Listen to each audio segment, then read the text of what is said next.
Pinutulan ng Campaign Finance Office ng COMELEC o ng Commission on Elections ang hiling na extension ng Liberal Party sa paghahain ng kanilang SOSE o Statement of Contributions and Expenditures.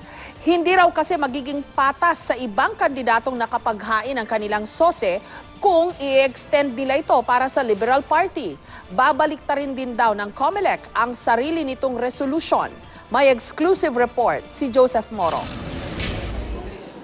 Ayaw payagan ng Campaign Finance Office o CFO ng COMELEC ang hinihinging extension ng Liberal Party o LP at presidential candidate itong si Mar Rojas para makapagsumite ng kanilang Statement of Contributions and Expenditures o SOSE. Nitong Martes lamang nagsumite ang LP ng kanilang SOSE at wala pa rin ang kay Rojas. Paano nga nangyayari? Tatanggapin pa ba yung LP? Hindi, depende kung anong boto ng NBank dyan.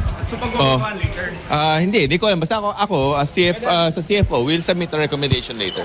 Sa isang kopya ng memorandum ni Finance Office Commissioner Christian Robert Lim na eksklusibong nakuha ng GMA News, rekomendasyon ni Lim na i-deny ang hiling na extension. Sabi pa ni Lim ang 30-day na deadline pagkatapos ng eleksyon para makapagsumite ng SOSE ay nakasaad mismo sa Republic Act 7166. At kung i-extend daw ito ay parang inamyendahan ng COMELEC ang batas. Nasa Omnibus Rules on Campaign Financing daw na final and non-extendable ang June 8 na deadline. Hindi rin daw magiging patas sa ibang kandidatong nakapaghain ng kanilang SOSE kung i-extend nila ito at babaliktarin din ng COMELEC ang sarili nitong resolusyon. Pagbobotohan pa ng 7 miyembro ng COMELEC Anbang ang rekomendasyon ng Campaign Finance Office. At ayon kay COMELEC Chairman Andres Bautista, hindi magiging madali ang pagdedesisyon dito. Sir, paano nga yun kung halimbawa ang recommendation ng CFO to deny?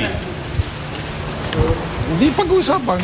Nakasaad sa RA 7166 na hindi maaaring umupo ang isang nanalong kandidato kung hindi nakapaghain ng SOSE ang partido nag-nominate sa kanya. Bukod kay Robredo, maaari ring maapektuhan ang iba pang nanalong kandidatong tumakbo sa ilalim ng LP kabilang ang 5 senador, mga kongresista at lokal na opisyal.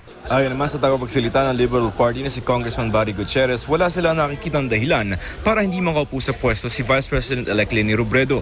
Wala naman daw kinalaman ang SOSE ng kanilang partido sa SOSE ni Robredo. Joseph Morong, GMA News.